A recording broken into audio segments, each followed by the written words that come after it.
नमस्कार। श्री गणेशाय नमो नमः। बोलो सियावर रामचंद्र की जय।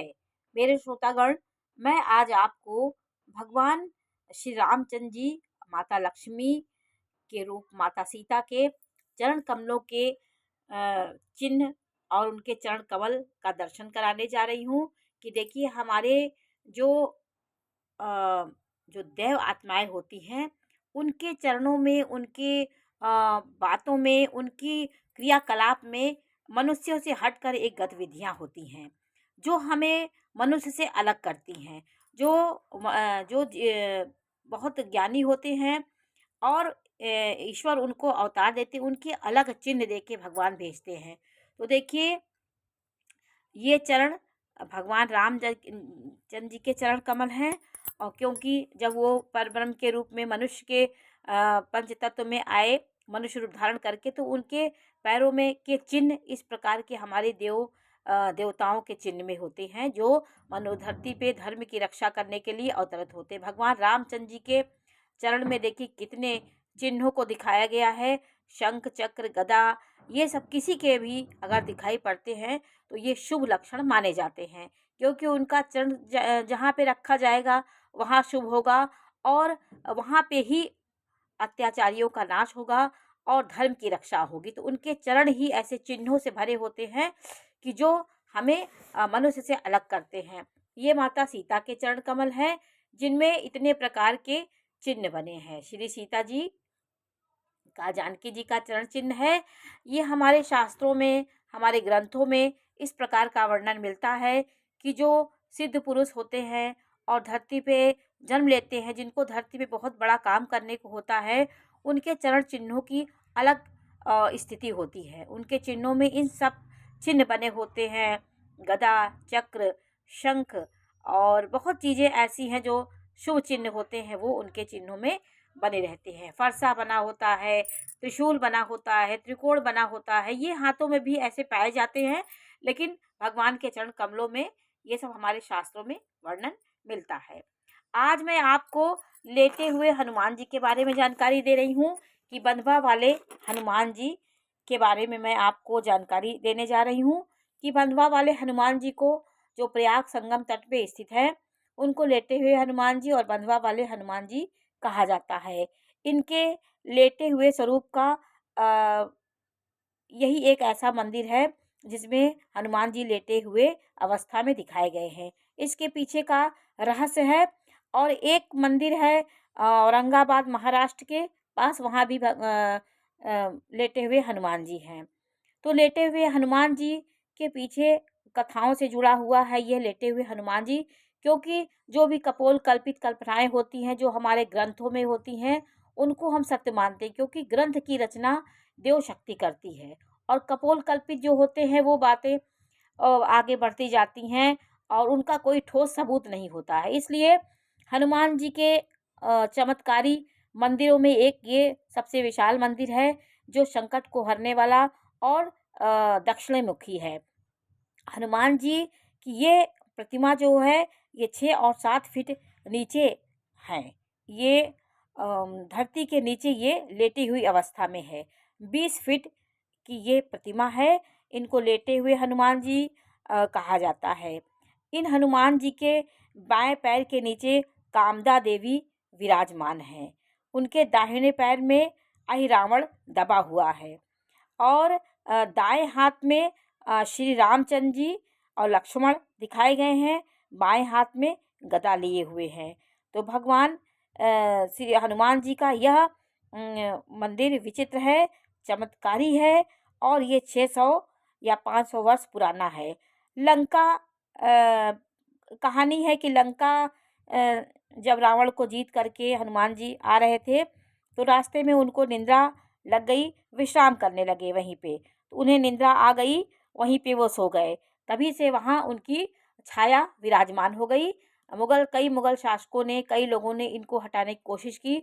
जितनी उनके प्रति हटाया जाता था मंदिर को, उतना ही वो नीचे होती चली गई। इनके पीछे कई कहानियों का वर्णन मिलता है कि यहाँ पे कन्नौज नरेश थे, वो उनको कोई ऋषि बताया था कि आप इनकी मूर्ति को वहाँ से मंगाइए।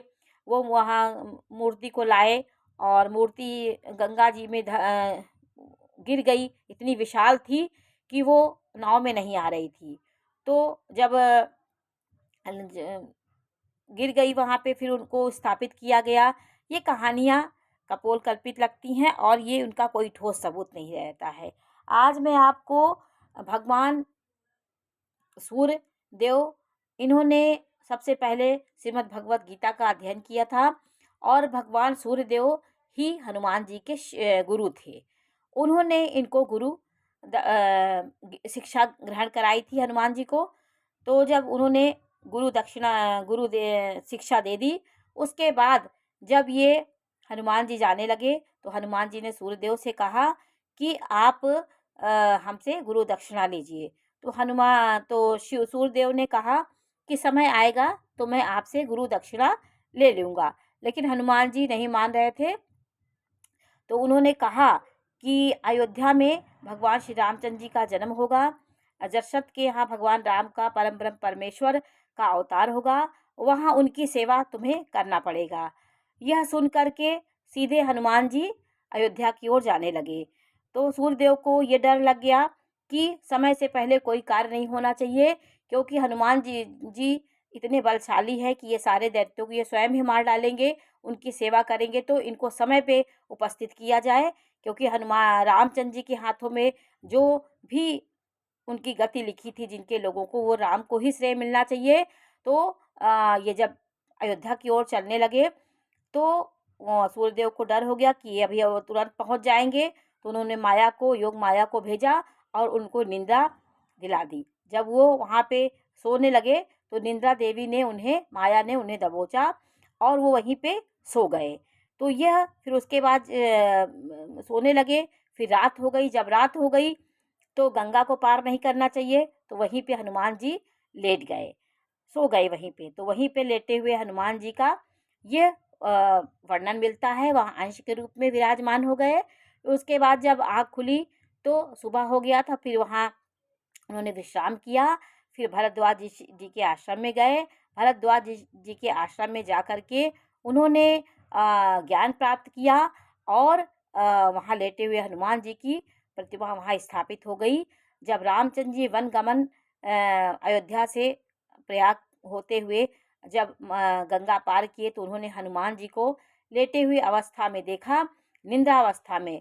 तो उन्होंने उनको बताया गया कि ये रामा अवतार में आप साथ देंगे और आपकी सेवा करेंगे। और उनको तो परम ब्रह्म से सब पता था। तो उन्होंने आशीर्वाद दिया उस मूर्ति को कि यहाँ पे जो हनुमान जी के दर्शन करेगा, इनके इस रूप का, उस सभी कष्टों से, सभी दोषों से उसको मुक्ति हो जाएगी और कष्टों से उसे निजात मिलेगा। तो रामचंद्र जी ने इन कष्टों से मुक्ति के लिए इस मंदिर को वरदान दिया कि जो भी लेटे हुए हनुमान जी को, सोते हुए हनुमान जी के इस अवतार का दर्शन करेगा, सब कष्टों से मुक्त होगा और अपने माया उसको नहीं घेरेगी। उसके शनि पीड़ा, शत्रु पीड़ा जो भी होगी नष्ट होगी। तो ये भगवान राम की कृपा आज भी इनमें है कि रामचंद्र जी का दर्शन गंगा नहाने के बाद, गंगा जी का स्नान करने के बाद हनुमान जी का दर्शन करना चाहिए। ये पौराणिक कथाओं में ये सब चीज़ें मिलती हैं कि इनका कई हज़ार वर्षों पुराना संबंध है ये। लेकिन इनका इतना महत्व है कि मुग़ल शासकों ने इनको फेंकने की कोशिश की, उठाने की कोशिश की, लेकिन ये नहीं उठी। तो आज भी इनकी महिमा और इनकी कथा जनश्रुतियों में फैली हुई है। ये सब कथाएं, इसके पीछे और कथाएं हैं। तो आज मैंने आपको थोड़ी सी हनुमान जी, लेटे हुए हनुमान जी के बारे में जानकारी दी। ये जानकारी आपको कैसी लगी हमें अवश्य बताइए। चैनल लाइक करिए, सब्सक्राइब करिए। मैं इसी प्रकार की जानकारी देती रहूँगी। नमस्कार।